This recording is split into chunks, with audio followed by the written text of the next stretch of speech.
isu tentang Trinity ini sudah muncul. Walaupun itu sebenarnya bukan isu yang baru ya, Dr. Lumowa. Itu sebenarnya bukan isu yang baru, karena isu itu sudah ada sejak awal gerakan gereja Advent, betul. Nah, keilahian Roh Suci ini yang dipertanyakan.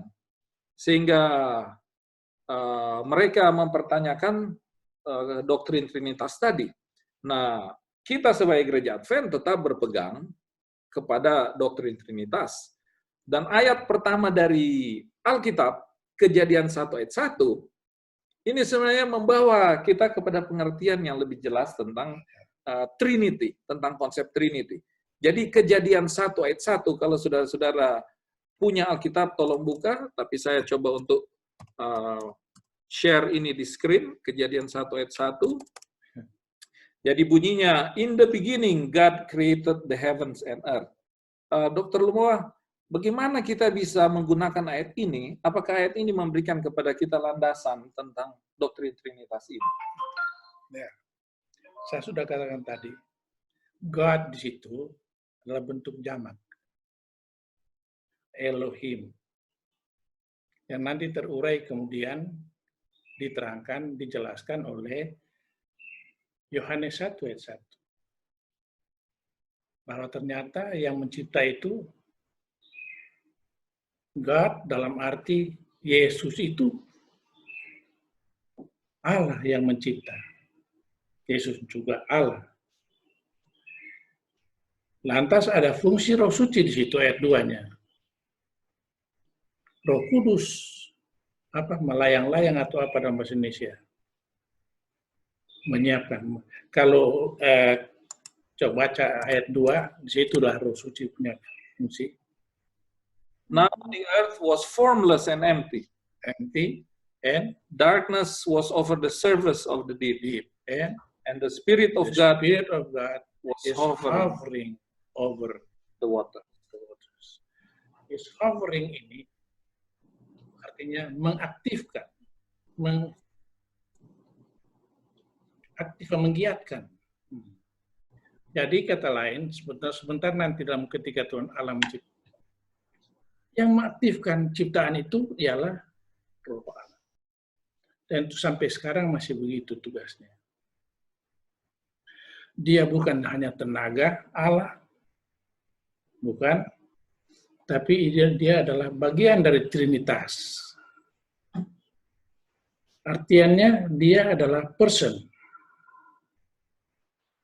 Sehingga dibaca Matius 21 ayat 31-32 menjelaskan tentang personhood dari Roh.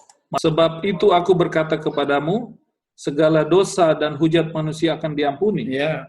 Tetapi hujat terhadap Roh Kudus person tidak akan diampuni. Tidak akan diampuni. Ayat 32. Apabila seorang mengucapkan sesuatu menentang anak manusia, ia akan diampuni. Tetapi jika ia menentang Roh Kudus, ia tidak akan diampuni di dunia ini. Tidak. Dan di dunia yang akan datang pun tidak. Luar biasa person ini. Kalau kita menghujat Yesus, masih bisa diampuni. Tapi kalau menghujat person yang satu ini, tidak bisa dapat ampunan di dunia ini, bahkan sampai di akhirat. Siapa dia person itu? Person yang luar biasa itu ialah Allah itu sendiri, yang berfungsi paling dekat dengan manusia, yang touch dengan manusia. Dan kalau kita menolak jamahan Allah melalui Roh, kita menolak Allah seluruhnya.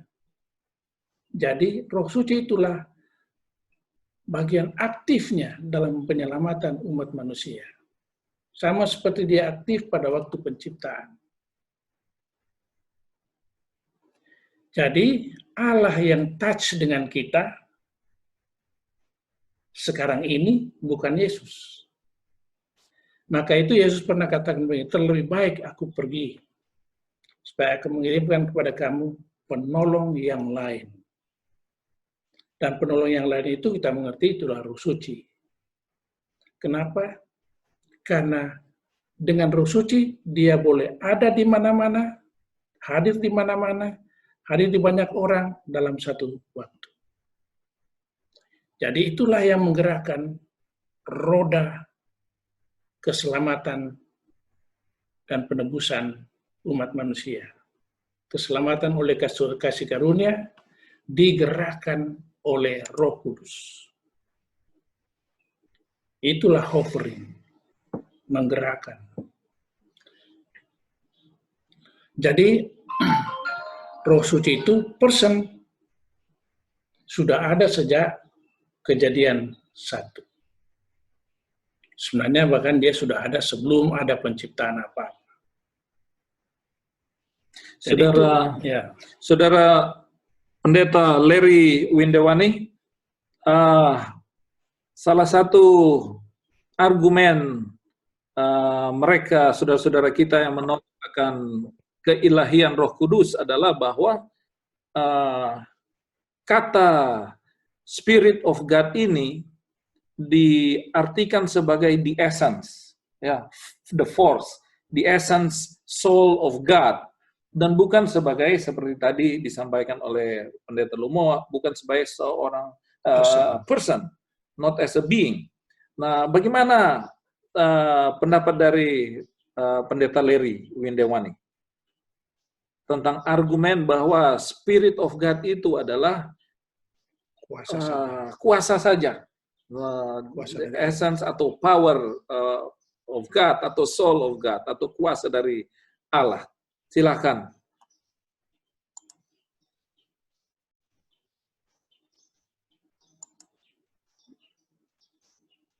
Oke, silakan Pendeta Larry. Terima kasih. Selamat sahabat Pendeta Lumowa. Selamat sahabat Larry. Luar biasa ini dosen kita semua yang sampai sekarang masih tetap update terus dengan informasi perkembangan teologi yang sementara berkembang di belahan dunia yang lain. Luar biasa, puji Tuhan. Saya juga senang pagi ini boleh mendapatkan informasi-informasi yang lebih tajam dan mantap tentang Trinitas. Terus terang memang ini lagi berkembang dan teristimewa saudara-saudara di Papua yang ada di Timika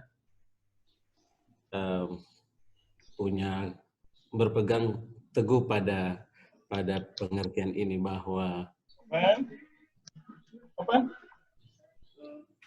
bahwa Roh Kudus itu adalah satu kuasa, bukan satu pribadi. Saya sendiri juga belum terlalu mendalami tentang hal ini, tentang Roh Kudus adalah ini yang lebih pas ini sebenarnya nanti sebentar Pendeta Lumowa mau jawab ini, menjelaskan. Saya tetap percaya bahwa Roh Kudus itu adalah satu pribadi seperti yang sudah dijelaskan tadi dalam diskusi pelajaran sekolah sahabat kita dan juga pelajaran minggu ini, bahwa di dalam penciptaan sudah sangat jelas ketiga oknum ini bermunculan secara bergantian di dalam proses penciptaan, dalam arti bahwa penulis kitab Kejadian pasal 1 ayat 1 dengan tuntunan Roh Kudus menulis dan memberikan pengertian kepada pembaca pada saat itu dan kita yang membaca sekarang bahwa sejak mulanya yang tidak ada awal, seperti tadi sudah dijelaskan tanpa artikel D, dan memang benar setelah saya cek juga dalam LXX Septuagint, terjemahan Perjanjian Lama ke dalam bahasa Greka, tidak ada artikel D, luar biasa, menyatakan bahwa satu awal yang tidak ada awalnya.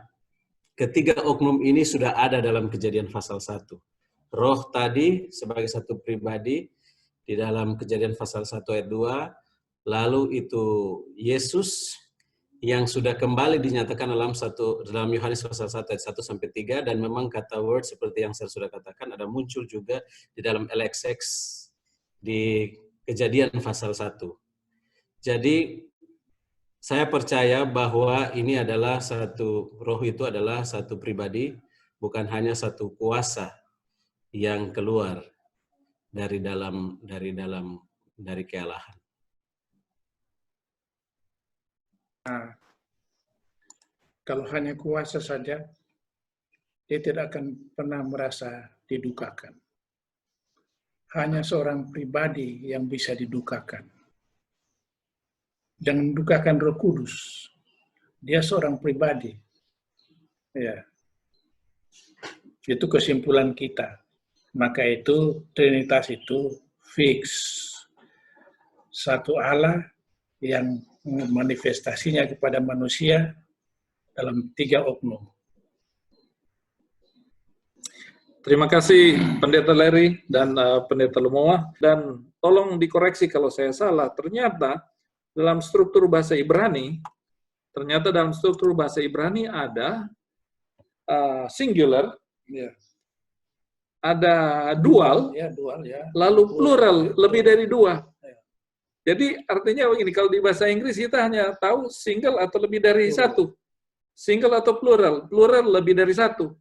Single 1. Tapi ternyata di bahasa Ibrani lebih luar biasa dia punya bahasa ini, karena dia bisa membedakan antara 2 Dan banyak. dan lebih dari 2. Single, dual, dan plural. Dan saya baca di situ, dia bilang kalau dia dual, itu akan ditambah akhiran tertentu. Lupa lagi apa itu. Him, tahim, atau apa itu ya. Jadi, ternyata kata Elohim di sini, plural, bukan dual. Bukan single, bukan dual, tapi plural. Lebih dari 2. Jadi, jelas sekali di dalam Kejadian 1 ayat 1 saja sudah memberikan landasan yang luar biasa kuat tentang ini Trinity, bukan duality. Bukan duality of God, tapi it's a Trinity of God, karena lebih dari apa? Lebih dari 2. Saya tidak tahu kalau saya punya pemahaman ini benar, tolong dikoreksi kalau salah. Tidak ada salahnya. Karena memang itu uniknya bahasa Ibrani dengan 3 bentuk kata benda. Singular, dual, dan plural. Cuma dalam bahasa Ibrani ada itu. Iya, benar sekali yang disampaikan tadi oleh Prof. Leroy dengan juga Dr. Lumowa, bahwa itu keunikan dari bahasa Ibrani bisa melihat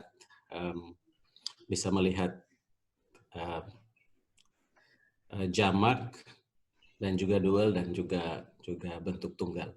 Dan ini memang sekali lagi jelas sekali kita lihat sebenarnya Trinitas ini di dalam Kejadian pasal 1 karena Elohim ya berbicara lebih dari 2. Terus yang menarik juga, kata Elohim ini berpasangan dengan verb seperti tadi dikatakan oleh Dr. Lumowa. Biasanya itu dia agree juga, tapi dalam penggunaan Elohim di sini dengan verbnya itu mengarah kepada singular. Jadi luar biasa sebenarnya dalam Kejadian 1 ayat Kejadian pasal 1 ini sebenarnya sudah harus jelas kita mengerti bahwa ketiga oknum ini ada di sana. Artinya pengertian kealahan ini ada di sana sebenarnya. Sudah harus jelas kita mengerti. Terima kasih Pendeta Larry. Jadi memang verbnya singular. Iya. Kata Ibraninya bara. Ya. Jadi seperti bahasa Inggris, disamakan dengan bahasa Inggris kayak begini. They eat atau we eat. We eats, they eats. Ya.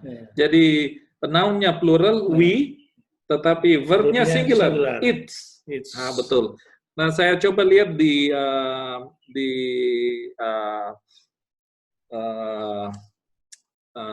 ISA, Interlinear Scripture Analysis. Created itu dia pakai he created. Jadi noun-nya plural, tetapi verbnya singular, he created. Jadi Elohim, he created. Luar biasa ya.